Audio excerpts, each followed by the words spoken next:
el honor y la alegría. Hermanos, hermosas las alabanzas que cantamos. Una decía, hablaba del corazón y de la voz, otra hablaba de los pasos, ¿verdad? Mis pasos son vigilados, son velados. Dios vela por nuestros pasos, por nuestro caminar. Eh, eh, Todos los bienes, la compasión que Dios tiene, la suma de todo ello, ¿cierto? Es un motivo de dar gloria y gracias al Señor. Yo estuve preparando un informe que tuve que entregar por unos estudios que estaba realizando y estudiamos sobre las 7 iglesias del Apocalipsis, no tan solo eso, sino que estudiamos todo el libro de Apocalipsis, pero yo tuve que presentar un estudio sobre las 7 iglesias, entonces hoy día quiero presentarle a usted prácticamente un resumen que yo creo que me va a gastar un poquito más de 30 minutos y espero que sea menos, pues no quiero cansar a nadie, pero yo siento que esto es muy interesante. Quiero que lean conmigo, ¿cierto? Apocalipsis capítulo 2. Apocalipsis capítulo 2. Los hermanos que estén en condiciones de mostrarse, es más precioso que nos veamos las caras. Así que yo les pido que si tienen esa posibilidad, veámonos, porque el Señor dice que mirad cuán bueno y delicioso es habitar los hermanos juntos en armonía. Entonces, si yo voy tapado, ¿qué armonía puedo tener? Así que si es posible, escuchen mi petición y prendan sus cámaras para poder vernos a la cara, ¿ya? Podernos ver a los ojos, como el Señor quiere, ¿verdad? Bueno, ya lo encontraron, Apocalipsis capítulo 2, vamos a leer del versículo 1 al versículo 7. Dice así, escribe al ángel de la iglesia en Éfeso, el que tiene las 7 estrellas en su diestra, el que anda en medio de los 7 candeleros de oro, dice esto. Yo conozco tus obras y tu arduo trabajo y paciencia, y que no puedes soportar a los malos, y has probado a los que se dicen ser apóstoles, y no lo son, y los has hallado mentirosos. Y has sufrido y has tenido paciencia, y has trabajado arduamente por amor de mi nombre, y no has desmayado. Pero tengo contra ti que has dejado tu primer amor. Recuerda, por tanto, de dónde has caído y arrepiéntete y haz las primeras obras, pues si no, vendré pronto a ti y quitaré tu candelero de su lugar, si no te hubieres arrepentido. Pero tienes esto, que aborreces las obras de los nicolaítas, las cuales yo también aborrezco. El que tiene oído, oiga que lo que el Espíritu dice a las iglesias. Al que venciere, le daré a comer del árbol de la vida, el cual está en medio del paraíso de Dios. Fíjense que al final, en la parte del verso 7, dice que debemos poner oído lo que el Espíritu dice a las iglesias. No dice a la iglesia, a las iglesias.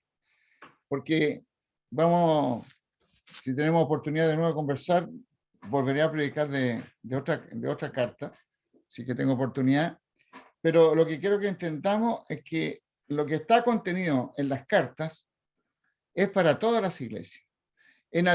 Obviamente, en algunos casos no tendré ninguna participación o no me toca lo que se dice. Pero fíjese, siendo honesto, en la mayoría de las cartas algo nos toca como iglesia, como persona, ¿cierto? Entonces yo quiero que les quiero pedir que tengan un poquito de paciencia tal vez en algunos casos. Hay otros que les gusta, a mí me gusta profundizar un poco en las cosas, que no sea un mensaje así tan sencillo en el sentido de que tomo algunos puntitos y con eso quedo feliz. No quiero eso, ¿ya? Entonces les quiero comentar que se me planteó una inquietud. ¿Por qué sería pertinente? ¿Por qué sería relevante para hoy algo escrito hace más de 2000 años o 2000 años, como quiera decirlo? Entonces, es una pregunta que necesita obviamente una respuesta clara y bien fundamentada. Tal vez debiera comenzar respondiendo sobre quién la escribió. En ese caso la respuesta es relativamente sencilla, porque si miramos el capítulo 1, ¿cierto? Nos damos cuenta de inmediato quién escribió, ¿ya? La respuesta entonces, como decía, es sencilla. Y ello no nace entonces, cuando nosotros leemos allí, no nace de la imaginación de Juan en este caso, o no es una cosa que sea su idea. Entonces lo importante es saber por qué escribió este libro de Apocalipsis. Es decir, ¿quién le dijo que lo hiciera? Y si bien la respuesta también es fácil de encontrar en el mismo texto, entonces la cuestión pasa principalmente por el valor que le asignamos a este libro, dado considerando que Dios mismo dio las instrucciones, ¿cierto? Cuando nosotros leemos el capítulo 1 ahí, nosotros lo queremos mirar, capítulo 1, ¿cierto? Revelación de Jesucristo que Dios les dio para manifestar a sus siervos las cosas que deben suceder pronto, y la declaró enviándola por medio de su ángel a su siervo Juan. Entonces, entendemos entonces que esta carta o esta idea, lo que está contenido en esa carta, no es una cosa que se le ocurrió a Juan. Es algo que Dios, el Padre, le dice a Jesucristo y Jesucristo se encarga entonces de comunicar a Juan. Como creyente nosotros, aunque pareciera que estuviera de más decirlo, pero no está de más decirlo, como creyentes nosotros damos un valor supremo a la palabra de Dios. Y tal como lo señala la Confesión de Fe de Westminster en su capítulo 1, la autoridad de las Santas Escrituras por las que ellas deben ser creídas y obedecidas no depende del testimonio de ningún hombre o iglesia, sino exclusivamente del testimonio de Dios, el autor de ella. Y deben ser creídas porque son palabras de Dios. En otras palabras, la Sagrada Escritura o la Biblia, y hablando como creyente, es nuestra única regla de fe y conducta. Dicho esto, entonces el autor de Apocalipsis es Dios mismo. Por lo tanto, es vital, es cuestión de vida o muerte para nosotros escuchar la palabra de Dios. Dado que el asunto a considerar entonces sería, yo dije al comienzo, hice la pregunta, ¿por qué es pertinente, no? ¿Por qué es relevante? Entonces, el asunto entonces es considerar si la pertinencia o la relevancia de estas cartas, ¿ya? De Apocalipsis, si es relevante para nosotros, si debemos contestar la primera pregunta, ¿por qué sería pertinente o irrelevante? Entonces, yo quiero contarle que la palabra pertinencia, ¿ya? Pertinencia, yo la busqué en el diccionario y dice así, define de una manera muy corta, dícese de lo que viene a propósito. Entonces, pertinencia es algo que viene a propósito de. O sea, si estamos hablando, si yo quiero sacar eso de contexto y decir otra cosa, si estamos hablando de fruta, tenemos que hablar de fruta, no podemos empezar a hablar del pescado. Entonces, lo que vamos a decir es pertinente porque estamos hablando de una carta escrita o ordenada a escribir por Dios mismo. De eso tenemos que hablar, ¿ya? La cuestión es si estas cartas son oportunas también para nuestro tiempo, o si son pertinentes. Es maravilloso saber que Dios le dio esta revelación a Jesucristo para mostrar a su siervo, a la iglesia, ¿no? Lo que ocurriría pronto, dice en el capítulo 1:3, en el capítulo 1, perdón. Y también dice en el versículo 3, hay una bienaventuranza y miren, se fijan, hay una capítulo 1, verso 3, bienaventurado el que lee y los que oyen las palabras de esta profecía, ¿ah? Y guardan las cosas en ella escritas porque el tiempo está cerca. Hay una bienaventuranza. No tan solo hay bienaventuranza en otras cosas, sino que doblemente feliz, podríamos decir, el que lee el Apocalipsis. Aunque mucha gente dice, no, leer el Apocalipsis es muy complicado y no se entiende nada, entonces no. Pero Dios dice, usted va a ser bienaventurado si las lee, si pone atención. Lo que tenemos que tener en nuestra mente es Deuteronomio 29:29, que yo creo que es conocido por todos ustedes, donde dice que las cosas secretas, cierto, pertenecen a Dios, pero las reveladas son para nosotros. Por lo tanto, cuando leemos el Apocalipsis, aquellas cosas que no entendemos o que nadie las puede explicar, déjela de lado. Déjela de lado. Lea lo que entienda. Y con eso va a ser bienaventurado. ¿Ya? También estos primeros versículos nos enseñan que este escrito va dirigido, dijimos ya, a 7 iglesias que están en la provincia de Asia. Juan saluda deseando gracia y paz de aquel que es, que era y que algún día volverá. Muy similar a cuando Moisés se encuentra con Dios por primera vez. Dile que yo soy el que habla contigo. Yo soy el que soy. ¿Recuerdan? Es muy parecido, ¿cierto? En esencia, lo que dice aquí con ese pasaje de allá de Génesis 3:14. Y también hablamos entonces de su Espíritu Santo y de Jesucristo, el testigo fiel, primogénito de los muertos y soberano de los reyes de la tierra. Agrega en su saludo una cuestión vital para el creyente, haciendo referencia a Jesús, el que nos amó y nos lavó de nuestros pecados con su sangre. Entonces, si aquel que nos lavó, si aquel que nos limpió de todo pecado, es el que está escribiendo esta carta y él quiere que la leamos, es porque tiene que decirlo cosas importantes. Y es ahí donde nosotros tenemos que, como decía un personaje de la televisión, parar las antenitas, ¿no? O sea, poner atención. Debo entonces detenerme y pensar en su pertinencia para el día de hoy, considerando sobre qué escribe, ya que es aquel que llevó mis múltiples pecados en la cruz, aquel que ha evitado que vaya al infierno eterno. Y no solo eso, sino que además nos hizo reyes y sacerdotes para Dios, su Padre. Y por ello Juan exclama, a Él sea la gloria e imperio por los siglos de los siglos. Amén, así sea, ¿verdad? Para mayor abundamiento, Jesús mismo se identifica diciendo, yo soy el alfa y la omega, el principio y el fin. ¿Ya? Ahí está en el versículo 8, capítulo 1, versículo 8, lo que estoy diciendo, ¿ya? Yo soy el alfa y la omega, principio y fin. El que era, perdón, el que es, era y el que ha de venir, el todopoderoso.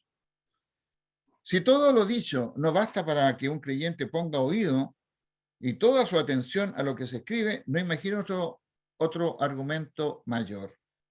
No obstante, y para un mejor entendimiento, entre los versículos 9 y 20, Juan describe la visión que dio estando en Patmos por causa del Evangelio de Jesucristo, especificando a qué iglesia debía enviar las 7 cartas, mostrándose a Juan. El que se muestra a Juan es Jesús mismo, ¿verdad? Se muestra ya glorificado. Cristo Jesús se muestra glorificado a Juan por medio de imágenes de sí mismo. Hay ruido y otras cosas que ocurren allí que Juan describe como con cuestiones que le son conocidas. Dice, por ejemplo, oí detrás de mí una gran voz como de trompeta. Hoy día, si fuera eso, hubiésemos dicho como si hubiese tenido un tremendo parlante detrás mío. Tal vez no diríamos trompeta, diríamos un gran parlante. Entonces, esta figura también sirve para que nosotros entendamos la impresión que tiene Juan. Juan está describiendo lo que él ve de la mejor manera posible, de acuerdo a los conocimientos que él tiene en ese momento de su época. ¿Ya? Entonces, dice que vueltos, vi 7 candeleros de oro y en medio de los 7 candeleros, uno semejante al Hijo del Hombre, vestido con una ropa que le llegaba a los pies y ceñido por el pecho con un cinto de oro. Su cabeza y su cabello eran blancos como la blanca lana, como nieve. Sus ojos como llama de fuego, sus pies semejante al bronce bruñido y su voz, como estruendo de muchas aguas. En su diestra 7 estrellas y en su boca resplandece en su fuerza, ¿cierto? Por lo tanto, es totalmente pertinente para hoy. Pero ¿qué decir de la relevancia? Porque dijimos pertinencia y relevancia. ¿Qué decir de la relevancia? También tenemos que ir al diccionario para tener claridad qué significa relevancia. Es un adjetivo que significa sobresaliente, excelente, importante, significativo. Entonces, la pregunta sería, lo que nosotros vamos a encontrar en Apocalipsis, ¿será sobresaliente? ¿Será excelente? ¿Será importante? ¿Será significativo? Entonces, debemos mirar el contenido de las 7 cartas y determinar si es significativa para la iglesia de hoy. Por hoy, en esta oportunidad solamente vamos a ver la carta de Éfeso, así que no se asuste, no vamos a ver todas las cartas, ¿ya? Al estudiar entonces Apocalipsis, se concluye que las cartas son de tipo universal, ¿ya? Ya que su contenido son aplicables a la vida de hoy en día. El ser humano ha realizado avances científicos muy significativos en los últimos siglos, pero como se anuncia en Daniel 12:4, ¿se acuerda de Daniel 12:4? Allí dice, muchos correrán de aquí de aquí para allá, ¿no? Y la ciencia aumentará, pero en esencia el hombre sigue siendo pecador y luchando en contra del Dios creador, ¿verdad? Sigue contradiciéndolo, sigue diciendo que no es verdad, que no es posible, etc.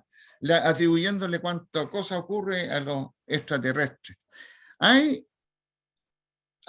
¿es cierto?, de los que a lo malo dicen bueno y a lo bueno malo, que hacen de la luz tinieblas, de las tinieblas luz, que ponen lo amargo por dulce y lo dulce por amargo. Y resulta triste decirlo, mis queridos hermanos, que la iglesia no escapa a esta verdad. Debemos aferrarnos, queridos hermanos, a la palabra de Dios. Hay muchas iglesias, muchos grupos de iglesias que se han apartado de la verdad. Han dicho que la Biblia no es lo suficientemente clara, no es perspicua, no es lo suficientemente clara, que hay que modificarla, que hay que eliminar ciertas partes. Entonces, cuando nosotros decimos que está ocurriendo, y nosotros somos testigos de lo que está ocurriendo en nuestro propio país, las leyes que se aprueban, ¿cierto? En base a mentir y todas esas cosas, es lo que está ocurriendo en nuestro tiempo y tristemente en nuestras iglesias. Me gustaría decir algo, no muy largo, sobre el lugar donde estaban ubicadas las iglesias, en este caso la iglesia de Éfeso. Quiero mostrar ahí una información política, algo de lo social, información que nos va a permitir informarnos una opinión más exacta de la vida en estas ciudades. Por ejemplo, ya leímos el capítulo 2, versos del 1 al 7. Bueno, la ciudad de Éfeso tenía una historia variada que se remonta a siglos antes de que se escribiera esta carta a la iglesia. Esta iglesia y la ciudad prosperaba dentro de sus murallas. Su riqueza provenía del comercio y la religión. ¿Te recuerdan lo que leímos recién? Allí, esta gente está echando a perder nuestro negocio. Entonces, la riqueza de la ciudad provenía, entonces, del comercio y la religión, que le permitió a Éfeso reconstruir un templo que el fuego había destruido. Este templo estaba dedicado a la diosa Artemisa o Diana para los romanos, y estaban a su servicio innumerables sacerdotes y sacerdotisas, y se le consideraba como una de las 7 maravillas del mundo antiguo. Recuerden que estas sacerdotisas y sacerdotes, ¿cierto?, eran lo que llevaban a cabo aquellos ritos sexuales, ¿cierto?, que afectaban al sexo, y entonces en el fondo eran un sinnúmero de prostitutas que estaban ahí dispuestas a satisfacer los deseos de cualquiera, ¿ya? Entonces, porque ellos atribuían todas estas cosas a la religión. Los efesios construyeron un teatro, escuche esto, con una cabida estimada para 24.000 personas. Yo pensaba, no sé si el pastor Elías, que es más futbolero que yo, el estadio que está cerca allí en Quillota, La Calera, no sé si La Calera tiene estadio. ¿Qué capacidad tienen esos estadios? ¿16.000 personas? ¿15.000? No más de eso. No más de eso. Es interesante este dato porque yo leí 24.000. Dijo 24.000, sí, eso dije. Y yo cuando sé de Sausalito sé que no entran más de 16.000 personas. Entonces, imagínense el tamaño del teatro que había allí. Es un lugar enorme, ¿no? 24.000 personas. Una ciudad que tenía una cantidad superior a las 200.000 personas Entonces, cuando nosotros leemos una carta a Éfeso, pensamos que era un poquito más que un villorrio, un caserío, un montón de gente que vivían ahí. Y no, por favor, 200.000 personas, Nicky Jota tiene 200.000. Calera menos, sin ofender. Entonces, eran ciudades importantes, ¿ya? Eran ciudades importantes. Entonces, Éfeso seguía siendo un inmenso centro comercial, en especial de objetos religiosos, como ya lo leímos, y un punto administrativo del gobierno romano en la zona, en el área. Además, Éfeso hizo construir un templo para promover la religión imperial de Roma entre los años 89 y 90 después de Cristo. La ciudad dedicó dicho templo a los Sebastoi. Los Sebastoi eran la familia de los emperadores como Vespasiano, como Tito y Domiciano. Muchos estaban de acuerdo en rendirle una adoración a los emperadores. También había otros que decían, no corresponde. Pero principalmente había que adorar a los emperadores. En Éfeso, la relación entre el culto de Artemisa y la religión estatal de Roma era muy estrecha. Más aún, los prefectos romanos obligaban a la gente a rendir culto al emperador de turno y a pronunciar la frase el César es Señor. Los cristianos, por su parte, no querían poner al César por encima de Cristo, porque ellos utilizaban el lema, al contrario, Jesús es el Señor. Entonces, como lo dice 1 Corintios 12:3, si lo quiere buscar. En consecuencia, sufrieron persecución. Y en la última parte del siglo I, la iglesia se enfrentó con Roma, que al principio había permitido que los cristianos estuvieran protegidos bajo el amparo de la religión judía. Pero pronto se dieron cuenta que los cristianos y el judaísmo no eran lo mismo, ¿ya? Y que los cristianos no iban a apartarse de las enseñanzas de Cristo y dejaron de mostrarse tolerantes entonces con ellos. Había una intolerancia entonces contra la iglesia. Estas cosas son importantes porque nosotros en nuestro tiempo estamos viviendo estas cosas. Y no sabemos cuándo van a llegar estas cosas acá. O ya las estamos empezando a ver. No hemos visto las consecuencias todavía. Entonces, ahora miremos lo que dice Jesús a Éfeso mismo, propiamente tal.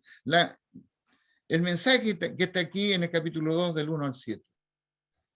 Sentémonos por un momento en lo que allí está. ¿Ya? Jesús comienza identificándose como aquel que tiene las 7 estrellas en su diestra y que anda en medio de las 7 candeleros de oro. Las 7 estrellas son 7 ángeles de las iglesias. La palabra ángel aquí significa mensajero, el que lleva el mensaje, y perfectamente pueden ser los pastores o los presbíteros. Y los 7 candeleros de oro son las 7 iglesias. Mire 1:20, Apocalipsis 1:20. Dice allí, el misterio de las 7 estrellas que has visto en mi diestra y de los 7 candeleros de oro, las 7 estrellas son los ángeles de las 7 iglesias y los 7 candeleros que has visto son las 7 iglesias. ¿Se fija? Está clarito. Podemos ver entonces que el Señor camina en medio de las iglesias, de su iglesia, como lo dice el verso 13, y que tiene un acabado conocimiento de lo que en cada congregación ocurre. Es decir, hermanos amados, el Señor camina en medio de nuestra iglesia. Si no lo escuchó, se lo repito. El Señor Jesús camina en medio de las iglesias, de nuestra iglesia, de su iglesia. Entonces, de pronto, el pastor le pide, hermano, por favor, no, yo no tengo tiempo, pastor. No, yo no quiero. No, a mí no me gusta. No, yo no puedo. Y el Señor está mirando aquellas cosas, la está escuchando. ¿Ya? Y ahí tenemos que acordarnos de la Escritura, porque supongo que todos leemos la Escritura. Dios le dice a Moisés, anda y dile a Faraón, es que yo no puedo.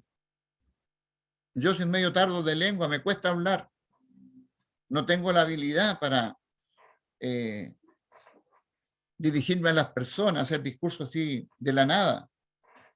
No tengo esa habilidad. Y el Señor le dice, ¿quién hizo la lengua? ¿Quién hizo el mudo? ¿Quién hizo el sordo? ¿No fui yo?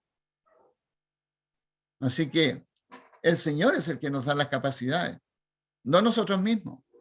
Cada vez que se nos dice algo, siempre pensamos en nuestras capacidades, no en las capacidades que Dios nos puede dar. ¿Qué tenía Moisés en la mano? Perdone la expresión, tenía un palo roñoso, una vara, con la cual él se afirmaba. Usa la vara, Moisés. Y si usted ve en la historia de la salida del pueblo de Israel de allá de Egipto, va a ver que Moisés usa esa vara muchas veces, muchas veces. Entonces es importante porque Dios va a usar lo que tú tienes en tu mano, la habilidad que tú tienes, las cosas que tú sabes hacer, Dios la va a usar. ¿Qué tenía Tabita? Una aguja y hacía ropa. El otro tenía una vara, Tabita tenía una aguja. Entonces, Dios puede usar lo que Él ha puesto en nuestra mano. Entonces, también señala que conoce la obra, dice, conozco tu obra, el arduo trabajo y paciencia, en este caso de la iglesia de Éfeso. Notemos las cuestiones que Jesús valora. Fíjese allí lo que dice Jesús. Dice, yo conozco tus obras, tu arduo trabajo, tu paciencia, y que no puedes soportar a los malos, que has probado a los que se dicen ser apóstoles. ¿Se fijan? Esas son las cosas que Jesús está valorando, ¿ya? Pero no hay ninguna referencia al lugar en que se reúnen. No les dice, me gusta mucho el templo que ustedes tienen, me gusta mucho las sillas que han comprado, lo cual no está mal. Ojalá que todos tuviéramos en nuestros templos preciosos como lo que tiene la iglesia en La Calera, asientos cómodos, donde uno puede apoyar los pies, puede poner su Biblia adelante, etcétera. Pero interesante que Jesús no dice nada de eso. No dice nada de eso, no hace ninguna referencia a aquellas cosas, sino que ve las cosas como yo no puedo tampoco soportar a los malos. Destaca algo positivo, el hecho de haber probado a los que se dicen ser apóstoles. En concordancia entonces con primera de Juan 4:1, donde dice, amados, no creáis a todo espíritu, sino probad a su espíritu, si son de Dios, porque muchos falsos profetas, ¿verdad?, han salido por el mundo. El verso 3 usa varios adjetivos que describen la situación de la iglesia. Sufrida, paciente, habla de su arduo trabajo, y todo esto por amor de su nombre, y sin desmayar. O sea, un 7 hasta ahí, ¿verdad? Un 7 hasta ahí, la iglesia. El Señor ya nos había advertido en Juan 16:33. Esta cosa os he hablado para que en mí tengáis paz. En el mundo tendréis aflicción, pero confiad, yo he vencido al mundo. Referente a la paciencia también nos enseña en Santiago, capítulo 1, ¿verdad? ¿Lo recuerdan? Hermanos míos, tened por sumo gozo cuando os halléis en diversas pruebas, sabiendo que la prueba de vuestra fe produce paciencia. Entonces las aflicciones y las pruebas nos ayudan a crecer y a tener mayor confianza en Dios. Son importantes las pruebas en nuestras vidas. Es la única forma en que podemos crecer. El Señor nos dice, si tú te aprendes todos los salmos, vas a crecer. Sino que dice que las pruebas nos ayudan a crecer. Es importante que nosotros conozcamos los salmos, que los leamos, todos también. Pero hay un tema de prioridades. Y aquí queda súper claro el tema de las prioridades, lo que dice en el verso 4. Yo diría que este es el corazón de la carta a los Efesios, el verso 4. Pero tengo contra ti que has dejado tu primer amor. Es como para pensarlo, ¿no? El Señor está diciendo, piensa en todas las cosas positivas que le ha dicho, pero ahora le dice, pero tengo algo contra ti. Has dejado tu primer amor. En la Biblia de Estudio MacArthur yo encontré lo siguiente. Dice, el ser cristiano consiste en amar al Señor Jesucristo. Mire lo que dice Juan, y yo le voy a pedir que abra su Biblia en Juan 14. La otra pasaje por ahora no era tan importante que lo buscara, pero Juan 14 sí, por favor. Busquen su Biblia, Juan 14, versículos 21 y 23. Juan 14, versículo 21, versículo 23. ¿Qué dice allí? El que tiene mis mandamientos y los guarda, ese es el que me ama. Caramba, qué terrible. El que tiene mis mandamientos y los guarda, ese es el que me ama. Y el que me ama será amado por mi Padre, y yo le amaré y me manifestaré a él. Ahora lea el 23.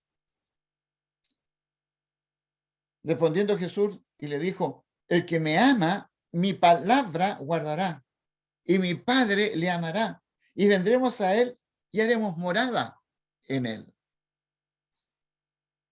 El que me ama, mi palabra guardará. ¿Cómo puedes guardar tú, mi hermano amado, la palabra de Dios si tú no la conoces, si tú no la lees? Si no la conoces, no la lees. Entonces, es un asunto que hay que pensarlo, pero hay que pensarlo seriamente. Hay que pensarlo seriamente, porque el Señor Jesús te ha dicho clarito, el que tiene mis mandamientos y los guarda, ese es el que me ama. ¿Cómo conozco yo los mandamientos del Señor Jesús? Leyendo la Biblia. No tengo otra alternativa. No me puedo quedar, es que el hermano tanto me dijo, o que el pastor me dijo. Uno tiene responsabilidades personales también. Y mi responsabilidad personal es leer la palabra de Dios. E ir al pastor y decirle, pastor, ¿sabe que no entiendo aquí? ¿Me puede explicar, por favor? Porque esa es la tarea del pastor, esa es la tarea de los presbíteros, ¿ya? Pero eso ocurre cuando yo estoy leyendo. Si yo no estoy leyendo, no me nace ninguna duda. No. ¿Y usted tiene alguna pregunta? No, ninguna, no. Está todo claro. No puede ser. Así que, repito, el que me ama, mi palabra guardará, y mi Padre le amará. Y vendremos a él, ojo, vendremos, plural, y haremos morada en él. ¿Y dónde habita el Señor? En el corazón, ¿verdad? O sea, fíjese la distancia que tiene usted con Dios. Usted se pone un dedito aquí en la boca y el otro agacha un poco la cabeza y ahí en menos de una cuarta el Señor está habitando en usted, ahí en su corazón. Señor, ¿sabes qué? Tengo un problema. Pero para hablar con Dios es necesario, si usted quiere ser bien escuchado, inclinarla a servir, humillarse delante del Señor y decirle, Señor, tengo un problema, no entiendo esto, no entiendo lo que hace mi marido, no entiendo el que me hayan echado del trabajo, no entiendo esto. Y el Señor te va a ayudar. Te lo garantizo, te lo doy por escrito, porque yo sé que es así. Pero ¿sabes qué? También agrega MacArthur, dice, pero la pasión y el fervor en los efesios hacia Cristo había sido reemplazado por una ortodoxia fría y mecánica. ¿Qué es la ortodoxia? Es lo que se refiere a los principios de una doctrina o que tiene que ver con las normas o prácticas tradicionales aceptadas por la mayoría. Eso es la ortodoxia. Entonces, Efesio había reemplazado la pasión, el fervor, por una ortodoxia fría. Esto es lo que hay que hacer. Esto es lo que hay que hacer. Estoy cumpliendo, pastor. ¿Cómo lo hice? No, lo hizo bien porque usted comenzó con oración, después siguió con un himno, después hizo una oración por los pecados y después hizo esto, o sea, lo hizo bien. Ortodoxia fría y mecánica. La pregunta es, hermano, ¿usted oró? ¿Oró antes de coordinar? Pastor, ¿usted oró antes de predicar? Hermano, ¿usted se preparó espiritualmente? ¿Usted preparó la coordinación?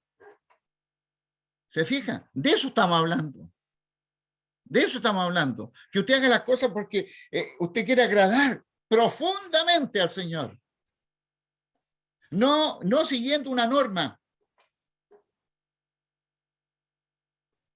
¿Cierto? En el colegio los niños, ya, todos los niños formados aquí, todos derechitos, más grandes atrás, más chiquititos adelante. etcétera, etcétera, y ya, yo lo hice pasar. Pero yo, profesor, me acerqué a los niños, les dije, hola niño, ¿cómo estás? ¿Cómo estás por tu casa? Gusto verte. Caramba, que has crecido. ¿Cómo está la mamita? Supe que estás enferma. Etcétera. Voy conversando con mis alumnos. Pero si yo no conozco a mis alumnos, ¿de qué le voy a hablar? ¿De qué le voy a decir? Si yo, pastor, no sé lo que está pasando en mi iglesia, ¿de qué voy a hablar? Voy a predicar de lo primero que se me venga a la cabeza. Pero si yo voy detectando cuáles son las necesidades de la iglesia, voy a empezar a apuntar a eso. Algunos me van a odiar, pero otros me van a amar. Aquellos que son duros de servir, me van a odiar. ¿Qué tiene que el pastor meterse? Yo sabía cómo llevo mi religión, como dijo una hermana, la fui a visitar, yo hermana estoy preocupado porque no la he visto en la iglesia. Bueno, pastor, yo sé cómo llevo la fe. No, no, hermana, le dije yo, no es así. Usted se hizo miembro de la iglesia y dijo, yo me someto a la iglesia. Y el que está a la cabeza de la iglesia es el consistorio y yo soy parte del consistorio, yo lo presido. Y de acuerdo a Hebreo, capítulo 10, usted tiene la obligación de congregarse. No me está haciendo un favor, es su deber. ¡Ah! ¡Ah! Las cosas que me vino a decir el pastor. Odio al pastor. Así es. Lo digo con conocimiento de causa y por las vivencias, ¿no? Entonces, tenemos que ver que la pureza doctrinal y moral, el celo inquebrantable de la verdad y el servicio disciplinado no es sustituto para el amor a Cristo que había sido descuidado. Todas las cosas ordenaditas, estrictas, pero si no hay amor de por medio, si no hay una entrega de querer agradar al Señor, es tiempo perdido. Es paja molida. En el versículo 5 les recuerda, por tanto, ve de dónde has caído. Eso nos dice nosotros. Pero tú, amada iglesia, ve de dónde has caído. Y arrepiéntete. Fíjese que en casi todas las cartas el Señor siempre dice arrepiéntete. O sea, siempre nos está dando otra oportunidad para corregir. Arrepiéntete. Haz las primeras obras. Entonces, nosotros todos debemos revisar nuestra labor y trabajo. Pues también pudiera ser el caso que hayamos dejado nuestro primer amor. Debemos revisar nuestro quehacer. La solución consiste en arrepentirse y volver a las primeras obras. Todo ello con un corazón sincero, lleno de amor por nuestro Salvador. De no hacerlo, el peligro que corremos es grande. La advertencia es, quitaré tu candelero de su lugar. ¿Lo recuerdan? Si no te arrepientes, voy a... ¿Y qué significa el candelero? Recuerdan que dijimos que el candelero, cuando leímos el versículo 3, ¿cierto? El capítulo 3, perdón, no, el capítulo 2 de Apocalipsis, dijimos que en el capítulo 1, 20, 22, 23 dijimos, ¿cierto? Ah, perdón, fui para otro lado ya. Se me dio vuelta la página aquí, pero no importa. 1:20. Sí, muy bien, muchas gracias. Está bien, yo lo tengo aquí. Lo que pasa es que me di vuelta la página y abrió otro libro, un libro nada que ver. Entonces, ahí queda claro que dice que los candeleros son las iglesias. Y cuando dice, si tú no te arrepientes, yo voy a quitar tu candelero. Es decir, voy a quitar la iglesia. La voy a eliminar, la iglesia. Fíjese que es grave lo que la consecuencia de haber dejado el primer amor. Pareciera no tan grave, ¿no? Porque si estamos cumpliendo, bla, bla. No, es gravísimo, no es grave, es gravísimo. Entonces, el candelero representa a la iglesia. El juicio de Dios pondría fin a la iglesia de Éfeso si no se arrepiente. Pero tiene esto que aborrece las obras de los nicolaitas, las cuales yo también aborrezco. Esto también fue un problema en Pérgamo. Se trataba de una herejía similar a la enseñanza de Balaán. En definitiva, debemos ser hacedores de la palabra, no tan solo oidores, como dice Santiago 1:22, ¿verdad? Y termina diciendo, al que venciere le daré a comer el árbol de la vida. el cual está en medio del paraíso de Dios. Para vencer yo necesito conocer a mi Salvador. Necesito leer su palabra. Una conclusión. Vayamos a una conclusión. Hemos podido ver que efectivamente el mensaje a las 7 iglesias de Apocalipsis es pertinente y es relevante para la iglesia de hoy. Una gran bendición es leer Apocalipsis, ¿cierto? El reproche que es, tengo contra ti que has dejado tu primer amor. Has dejado la pasión, dijimos, el fervor, y todo eso fue reemplazado entonces por un quehacer frío y mecánico. La pureza doctrinal y moral, el celo inquebrantable por la verdad y su servicio disciplinado no son sustitutos para el amor a Cristo, que se ha descuidado. Y la pregunta era, ¿y nosotros también hemos dejado el primer amor o estamos cayendo en eso? Es una cuestión que debiéramos revisar para corregir. Por tanto, el consejo del Señor Jesús es: arrepiéntete, recuerda de dónde has caído y haz las primeras obras. Fíjese que la solución es tan simple: arrepiéntete, vuelve a tu primer amor. Un llamado a vencer, buscar la sana doctrina, no olvidar lo recibido y velar. Al que venciere le daré de comer del árbol de la vida que está en medio del paraíso de Dios. Debemos amar al Señor Jesús con todo nuestro corazón, como dice Marcos 12, ¿no? Y amarás al Señor tu Dios con todo tu corazón y con toda tu alma y con toda tu mente, con toda tu fuerza. Este es el principal mandamiento, dice el Señor. Y el que tiene oídos, concluye la carta, oiga lo que el Espíritu dice a las iglesias. Al que venciere, le daré a comer del árbol de la vida. Oremos. Padre amado, te damos gracias por tu palabra. Yo te ruego que esta cale profundamente en mi corazón y en el corazón de mis hermanos. Te ruego esto en el nombre del Señor Jesús. Amén. Amén, hermano. Amén. Gracias, pastor, por el mensaje de esta tarde. Amén. Que nos hará pensar Amén. si estamos alejados de nuestro primer amor. Y si es así, hay que volver a reencontrarnos con él. Amén. Hermano Arturo, ¿nos puede colocar otro himno antes de terminar? Y después le voy a pedir a nuestro hermano Jorge Aguayo si nos puede despedir con la oración final para terminar este culto.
Amor inmenso.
Entonces, hermano, inclinemos nuestro rostro delante del Señor.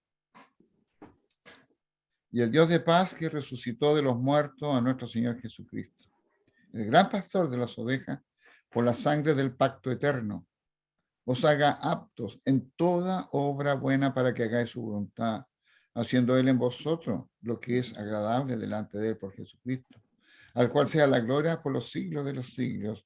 Amén. Hermanos amados, que el amor de Dios, la gracia del Señor Jesucristo y la guía del Espíritu Santo sea con todos ustedes ahora y siempre. Amén. Amén. Amén. Gracias, pastor. Muchas gracias, mi estimado pastor, por Gracias, acoger pastor. nuestra Bendiciones. Saludos a la invitación. familia. Mucho Chao, cariño a la pastor. familia, a su Gracias. congregación. Muchos saludos, mucho Bendiciones, cariño. hermanos. Pastor. Bendiciones a Pastor todos. Aguayo.